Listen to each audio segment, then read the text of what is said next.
He apuntado algunas tesis iniciales sobre cómo percibo las pautas fundamentales de los cambios en la sociedad del conocimiento, en la sociedad global, desde la mirada, digamos, que no puedo evitar. O sea, esa es una distorsión que tengo un filtro en mis ojos, que es la mirada del politólogo. Yo, para bien o para mal, digamos, la dimensión política de lo que está ocurriendo, pues no puedo dejarla de lado, y eso yo creo que lo tendré siempre en cuenta también aquí en esta exposición. Antes me gustaría preguntarle al rector muy rápidamente.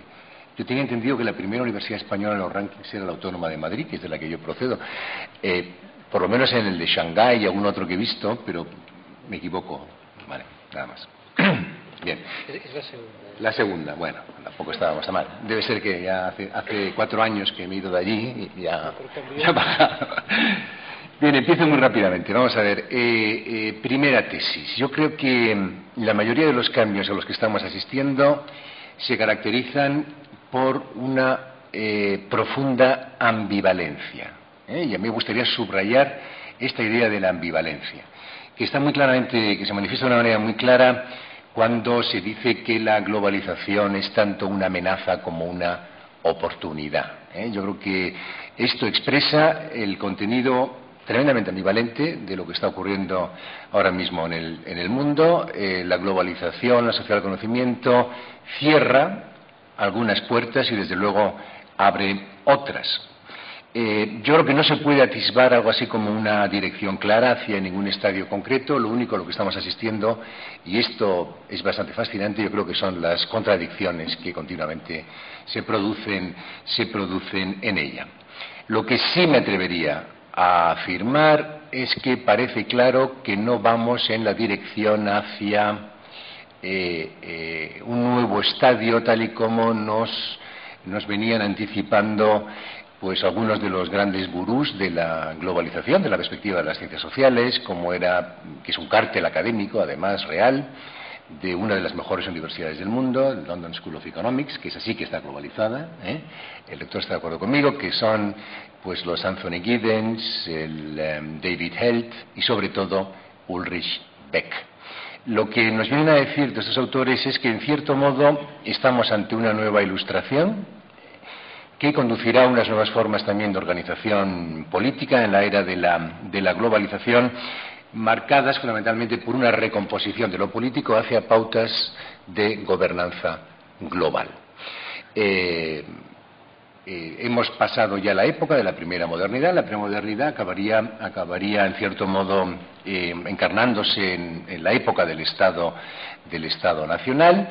Evidentemente hemos llegado a un fin de esta modernidad, que no es equivalente al fin de la historia, del que hablaba Fukuyama, que en cierto modo estamos en un tiempo bisagra, ¿no? donde se anuncia la aparición de una nueva era marcada fundamentalmente por la recomposición, y esto es lo interesante, por la recomposición de lo político hacia una política mucho más cosmopolita, hacia una ciudadanía universal, hacia en definitiva la solución de uno de los grandes problemas a los que nos enfrentamos hoy en el mundo de la globalización, que es esa contradicción que existe entre, de un lado, la existencia de todo un conjunto de relaciones que trascienden en la esfera del Estado nacional, pero que sin embargo deben ser enfrentadas, deben ser reguladas o son reguladas desde el pluralismo y el fraccionamiento de las unidades de decisión política que siguen siendo los Estados.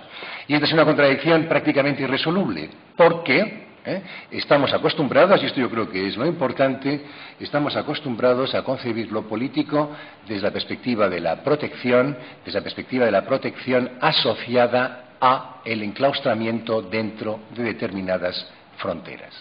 Y unos momentos en los cuales se superan las fronteras comienzan a ser irrelevantes a todos los efectos, pues evidentemente la política entra en una crisis profunda que exige en cierto modo un replanteamiento profundo en la dirección a otras formas de organización. Bueno, yo creo que estamos lejos de esto, y que esta contradicción de base muy probablemente sea la fuente de los nuevos conflictos políticos. Los nuevos conflictos políticos van asociados no solamente a la aparición de una nueva sociedad del trabajo, que es tremendamente compleja, no tengo tiempo para entrar en ella. Estamos ante una nueva fase de eso que se ha llamado el capitalismo posfordista, de una sociedad del turbocapitalismo, como dicen algunos. Alguien habla del capitalismo existencial, en el sentido de que está condenado a innovar, o si no, perece. Cualquier productor que quiera mantenerse en el mercado o innova o perece. Antes en la universidad siempre decíamos o publicas o pereces, ¿no? Publish or perish. Pues al capitalista eso es innova o perece, como tal. Que está introduciendo, yo creo, una serie de contradicciones muy importantes, pero que a mi juicio se caracteriza por algo que es contrario a aquello que había sido la pauta de la primera modernidad. Y esto habría que reflexionarlo y matizarlo mucho, pero me atrevo a formularlo como hipótesis. La modernidad ha consistido fundamentalmente en una separación muy clara de diferentes esferas de acción, particularmente la autonomización de la economía, de la cultura, de la política, de la educación, llámese como se quiera. Y hoy, en un momento tremendamente complejo, sin embargo, a lo que estamos asistiendo es a una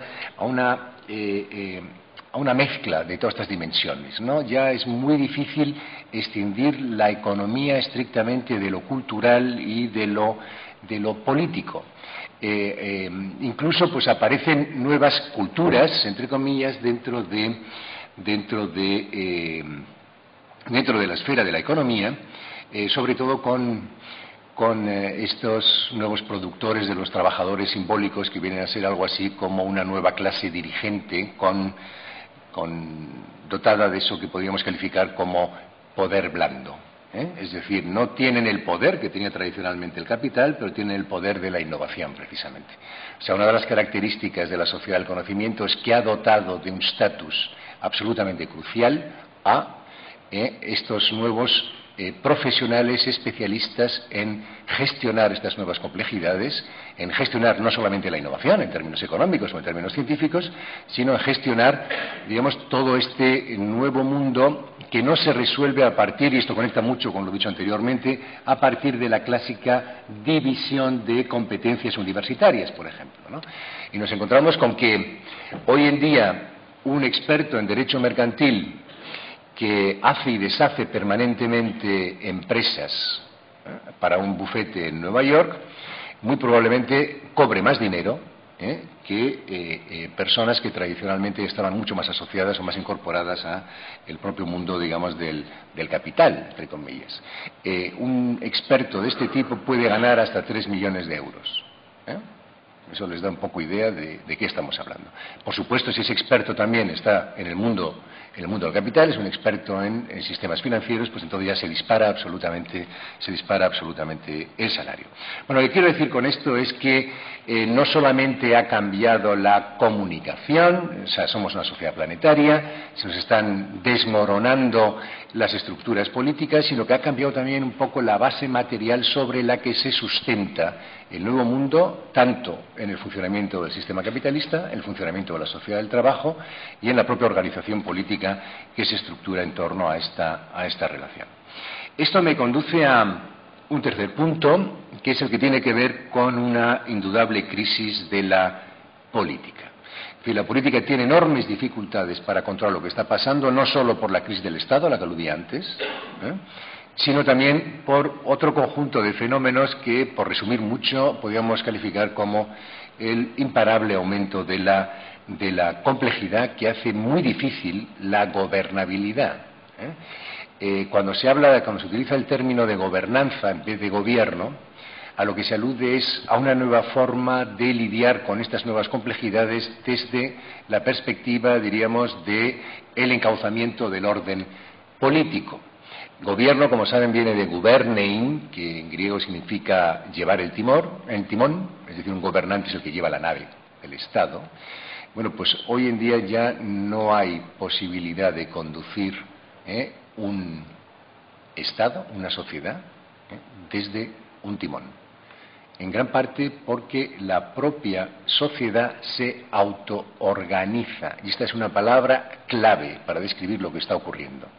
Es decir, la política o se horizontaliza, es decir, o pierde ese carácter que tenía de ordeno y mando, hágase esto, o va a introducir a las sociedades en una situación de enormes dificultades.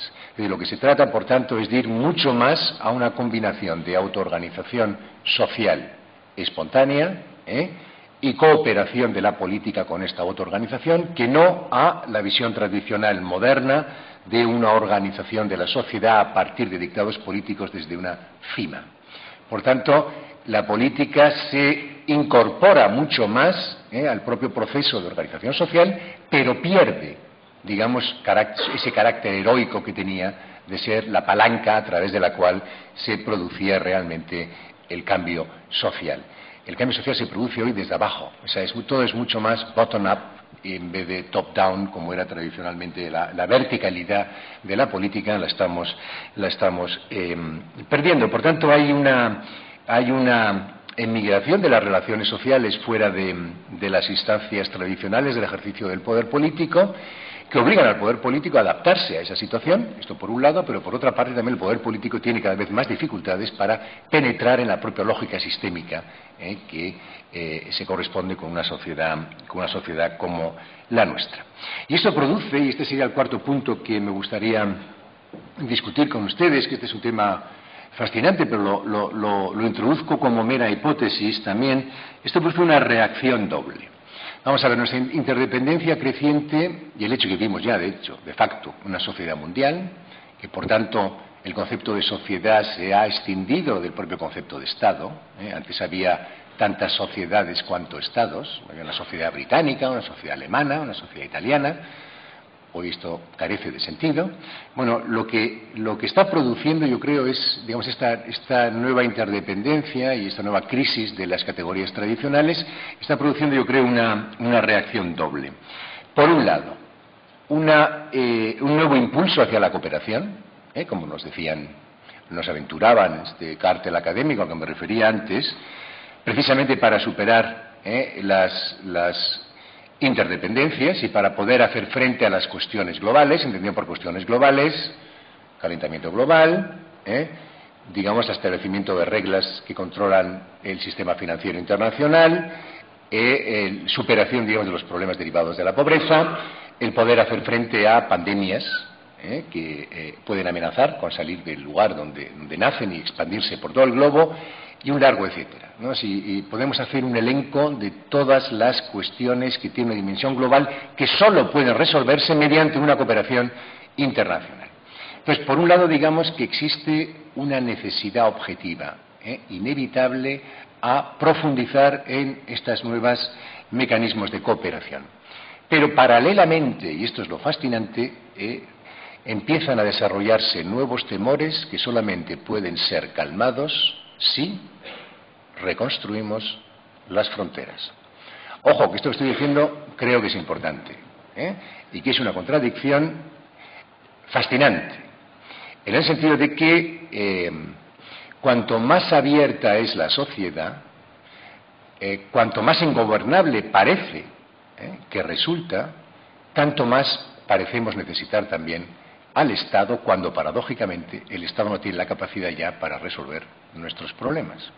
Entonces, ¿qué es lo que está ocurriendo? Pues lo que está ocurriendo sencillamente es que, y esto es algo que, bueno, insisto, sobre lo que hay que pensarlo y mucho, que esta necesidad de romper con las fronteras y reconstruirlas a la vez, digamos, en este juego contradictorio entre estos dos impulsos, nos estamos jugando, y no quiero dramatizar con esto, lo digo muy en serio, el futuro de la humanidad. ¿Por qué? ¿Y por qué se producen estos nuevos temores que nos piden a gritos que vuelva el Estado? Esto no me lo invento yo, esto lo estamos viendo todos los días. Les recuerdo lo que pasó, el debate que hubo en Francia y en Holanda, con motivo, y en otros lugares europeos, pero en Francia y Holanda fue un debate más dramático, con motivo antes del referéndum sobre el Tratado de la Constitución Europea, que fracasó. El debate era en estos términos. Es decir, hay que poner límites a nuestra capacidad de renunciar a el Estado, porque renunciar al Estado no es solamente renunciar a un sistema que nos protege a través de las fronteras frente a la inmigración ilegal, sino que es un sistema que nos protege también en muchos otros órdenes de la vida. Nos da seguridad, manteniendo, diríamos, la cohesión cultural. Somos seres gregarios, culturalizados, que necesitamos, digamos, responder a una identidad colectiva que en cierto modo nos vertebra, tanto que individuos aislados dentro de este nuevo individualismo, necesitamos también un engarce mínimo con, diríamos, con el grupo, con nuestro grupo. Bueno, sociedades, sobre todo esto se debatió mucho en la sociedad holandesa, que tenía una crisis de identidad frente a esta inmigración masiva, ¿no? y a su propia incapacidad para poder integrarla, ¿no? Pero también, digamos, que el Estado nos asegura o cree que nos puede asegurar todo un conjunto de prestaciones sociales.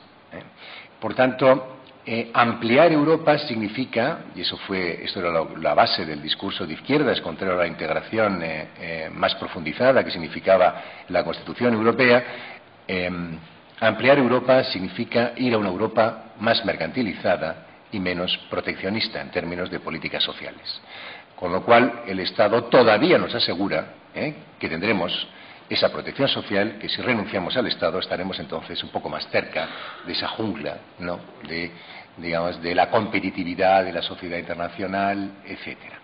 Entonces, bueno, ¿por qué se produce este retorno al Estado? ¿Y por qué se produce sobre todo de los nuevos temores? Insisto que este es un tema precioso. Bueno, yo creo que se produce por algo que ha acontecido en los últimos tiempos, y es que, me van a permitir aquí una expresión muy vulgar, y es que yo creo que la globalización se ha salido de madre. En la percepción, sobre todo dentro de las sociedades desarrolladas del primer mundo. Y ello obedece a un cambio en la concepción que tenemos nosotros de la historia. Se ha producido un cambio en nuestra concepción, sobre todo del devenir histórico. El mundo de la modernidad era un mundo donde vivíamos de espaldas al pasado. Pasado es aquello que ya hemos superado, y instituíamos el presente con proyección hacia el futuro. Es decir, el presente es el lugar donde tenemos que hacer posible un futuro mejor. Esto es el núcleo de la idea de progreso. Es decir, podemos mejorar nuestras condiciones de vida, podemos mejorar nuestra interacción con la naturaleza, la tecnología es, en último término, la fuente que nos va a permitir la emancipación. Fíjense que este término de emancipación ya casi no se utiliza en términos políticos, nadie habla de emancipación. Bueno, pues era el concepto central en aquel momento. Entonces, ¿qué pasa? Que el futuro se veía como el lugar donde el hombre se reconciliaría consigo mismo. Esto está en el marxismo, pero está también en todas las ideologías de la Ilustración, está en el propio liberalismo. Es decir, todas las ideologías ilustradas piensan eso. Es decir, se trata de componer el presente de tal manera que el futuro, en efecto, sea el lugar de la reconciliación, el lugar, diríamos, de superación de la escasez, el lugar de eliminación, precisamente, de todos los temores, del control del hombre sobre la sociedad y, por supuesto, sobre la naturaleza. ¿Y qué es lo que está pasando ahora? Lo que está pasando ahora es que de la percepción que tenemos es que el futuro ha colapsado sobre el presente. El futuro se ve como el lugar del horror. No solamente no es el lugar de la reconciliación del hombre consigo mismo, sino que es el lugar de todas las amenazas. El tema del cambio climático es evidente, pero también hay que imaginar que las amenazas son la propia inseguridad derivada del hecho de que la economía esté ya internacionalizada.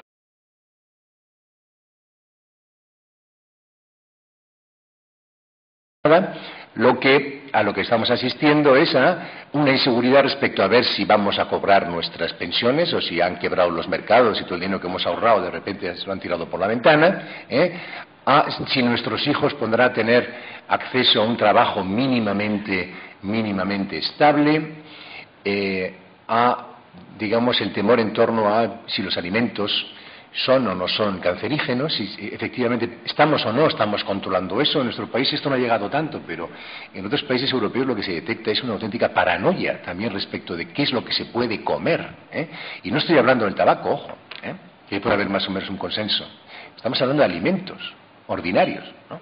Y es hasta ahí se ven los riesgos, ¿no? Se ven peligros. Bueno, pues entonces yo creo que este cambio de nuestra concepción del futuro afecta también al presente. Entonces el presente, en vez de ser aquello que prepara para un futuro mejor, el presente es aquello que nos permite defendernos frente a ese futuro, ¿eh? Y entonces, claro, un presente defensivo lo que tiende es a que se generalice una ideología que es la ideología conservacionista, que en el primer mundo equivaldría a algo así como, y perdono otra vez la expresión tan vulgar, virgencita, virgencita, que me quede como estoy. Es decir, ya no me propongo progresar, lo que quiero es seguir siendo igual de competitivo que soy hoy, cosa que no lo sé y que me aterra, y lo estamos viendo también, por ejemplo, en el mundo de la universidad, ¿no? Que también esa competitividad incluso ya de las universidades de Asia, ¿no? O sea, que es una cosa que no lo habíamos ni imaginado.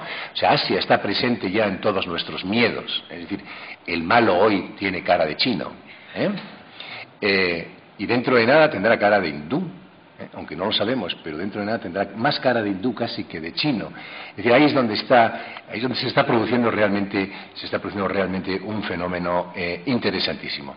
Pero démosle vuelta a esta idea, si el futuro es el mal, si el futuro es el peligro, ¿dónde queda la idea de progreso?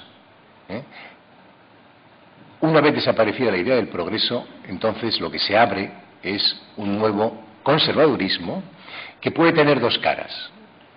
Digamos un conservacionismo, perdón, me gusta más este término, un conservacionismo cosmopolita, que lo que busca es resolver esos peligros recurriendo, diríamos, a una recomposición de los grandes problemas que nos vemos afectados a través de una mayor cooperación internacional, pero también replanteando incluso nuestro modo de vida material, que se percibe como lesivo para el medio ambiente. ¿Quiénes somos nosotros para evitar que los chinos o los hindúes accedan a nuestro nivel de vida? Pero sabemos que eso no es sostenible por parte del planeta, con lo cual o nosotros mismos recomponemos nuestra forma de vida, o si no, jamás podremos decirles a los demás que no pueden acceder a la misma. Y aquí hay un tema de ética global, que replantea, ¿no?, los supuestos sobre los que se asienta el desarrollo. Y el otro tipo de conservacionismo sería el conservacionismo conservador, y esto parece una tautología, pero no la es. Es decir, es un conservacionismo que busca conservar lo que ya hay, no en el sentido de replantear las cosas, porque el otro conservacionismo en el fondo tiene un elemento reformista profundo, casi revolucionario, porque quiere revolucionar la forma de organización política en la que estamos.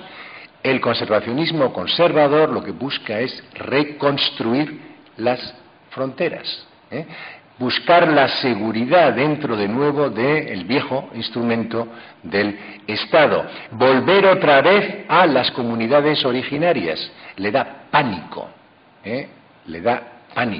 vértigo al conservacionista conservador encontrarse de repente con una sociedad enormemente pluralizada. Por tanto, aquí hay un problema donde se mezcla capacidad de gobierno con algo que yo creo que es un elemento fundamental hoy en nuestros días, que es el problema de las identidades. Con el particularismo de que si hay algo que no hemos sabido resolver en el mundo moderno, han sido precisamente los conflictos derivados de las identidades. ¿Por qué? Pues porque la modernidad se monta sobre un conflicto, sobre una fractura que gira en torno al paradigma de la redistribución, que es la fractura entre capital y trabajo. Es decir, que de lo que se trata es fundamentalmente de ver quién se queda con qué parte de los recursos sociales. Por tanto, toda la política se organiza fundamentalmente a partir de eso que podemos decir conflictos divisibles. Marx pensaba que en último término los intereses de las clases, los que estaban en un lado, en el capital o en el trabajo, eran antagónicos, que no iban a poder compatibilizar sus intereses. pero no cayó en la cuenta de que en último término de lo que se trataba es de una disputa en torno a recursos divisibles. De lo que se trata es de redividir los recursos sociales, como se hizo a través del estado de bienestar, y a partir de ese momento el elemento antagónico del conflicto de clase desaparece, ¿no? Entonces, pero claro, ¿cuál es el problema cuando nos enfrentamos a conflictos identitarios? Pues porque por definición son indivisibles. Yo, como nacionalista vasco radical, ¿cómo puedo convivir con lo español cuando la autodefinición que hago de lo vasco excluye todo contenido de lo español? O sea, yo como islamista no puedo asumir determinadas reglas por mucho que sean las reglas de la sociedad en la que estoy viviendo. Bueno, ¿cómo se resuelve eso políticamente? Es decir, aquí no se trata de dividir entre un más o un menos, quién tiene esto o lo otro, sino se trata simplemente de que veamos reconocida nuestra identidad.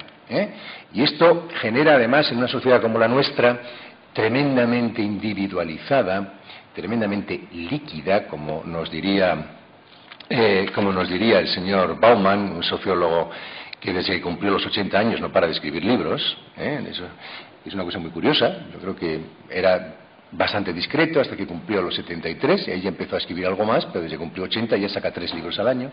Eso se llama, la verdad es que uno le anima muchísimo, ¿no? Eso le anima muchísimo el pensar que uno todavía puede escribir un gran libro, ¿no? Que le queda tiempo, ¿no?, por escribir un gran libro. Bueno, entonces esta nueva modernidad líquida, claro, eso coincide y en cierto modo esta vuelta a las identidades tiene mucho que ver con el hecho de vivir en un momento sin certezas, donde se nos obliga a ser libres, pero esa libertad que se nos otorga en el último término es una especie de espejismo. Es decir, se trata de que nosotros diseñemos nuestra vida de la misma manera que diseñamos la forma en la que nos vestimos o la forma en la que organizamos un menú cuando vamos a un restaurante.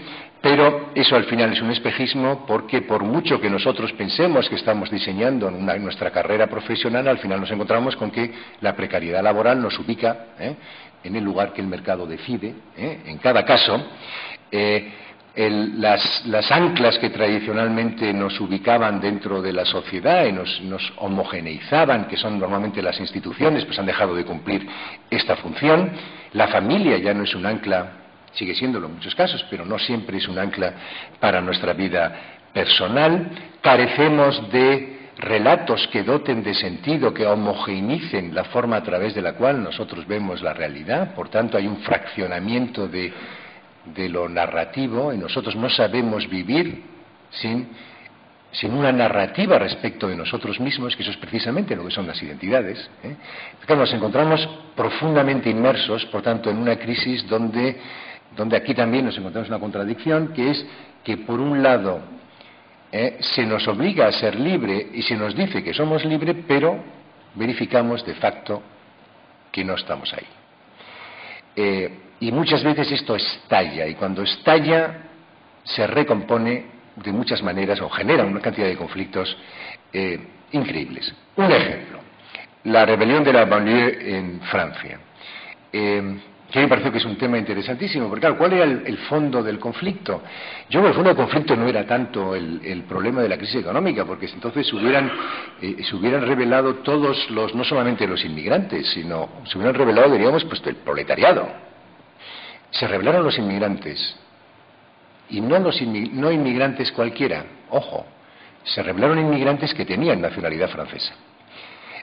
Es decir, que el problema es un problema, diríamos, de inconsistencia de estatus. Es decir, el problema es que se ha generado una incongruencia en determinadas poblaciones a las que se le dota de la nacionalidad francesa, pero que luego se encuentran que son tratados como extranjeros. Porque si alguien le dice, no, mire usted es un extranjero, tiene menos derechos que un francés. Pues bueno, pues vale, voy a buscar trabajo y no me lo dan. Muy bien, no pasa nada. Ahora, si se le dice, no, usted es un igual, usted tiene la misma capacidad para encontrar empleo que cualquier otro francés, y además en la calle, en el autobús, en todas partes, usted es francés a todos los efectos, aunque sea negro como un tifán. ¿Qué ocurre? Pues luego se encuentran con que la realidad no tiene nada que ver discurso. Y esa incongruencia es lo que, diríamos, alimenta, ¿no?, nutre la conflictividad política. Eso lo sabemos ya de toda la vida. Es decir, cuanto mayor incongruencia de estatus existe, más se tiende hacia el radicalismo político. Bien, vivimos pues ante una política que ha perdido los mapas. Las ideologías, decía un clásico de estos de la ciencia política contemporánea, las ideologías son los mapas a través de los cuales nos orientamos en la política. De repente nos hemos dado cuenta que la crisis de las ideologías significa precisamente eso, que no sabemos cómo orientarnos. Es decir, hemos perdido esos grandes relatos, ¿no?, que permitían acoger visiones perfectamente estructuradas, lógicamente, respecto de lo político. Entonces estamos conduciendo sin mapas, y esto yo creo que es particularmente duro para la izquierda. Porque, de cierto modo, la derecha ha jugado con cartas que apelan fundamentalmente a lo identitario emocional y a la vez a todo un conjunto de intereses. Pero bueno, dejemos de lado lo de los intereses. Lo identitario emocional, mientras que la izquierda apela a valores más racionales y, digamos, también con un componente de moral universalista, que es justo lo contrario del identitario emocional, ¿no? Porque, claro, lo identitario es lo particularista, lo de mi grupo, mientras que lo universalista es lo de todos. Entonces, claro, eso se conjuga bastante mal.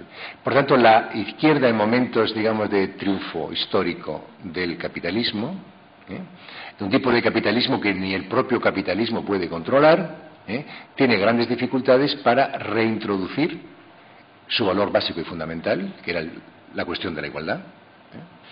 ¿Alguien se preocupa por la igualdad? ¿Alguien habla de la igualdad? Casi nadie habla ya de la igualdad, efectivamente. Tiene dificultades para lidiar con temas como la xenofobia. Tiene grandes dificultades para lidiar con la sensación de inseguridad, a lo que antes aludía, los grandes temores. Y, por supuesto, tiene enormes dificultades para lidiar con los discursos identitarios. Pues claro, ahí es donde se ha producido verdaderamente la recomposición de esto de lo ideológico. No hay alternativas, o no parece haber alternativas a la forma en la que hacemos política dentro de sistemas democráticos, de democracia representativa. No parece haber alternativa a la forma en la que organizamos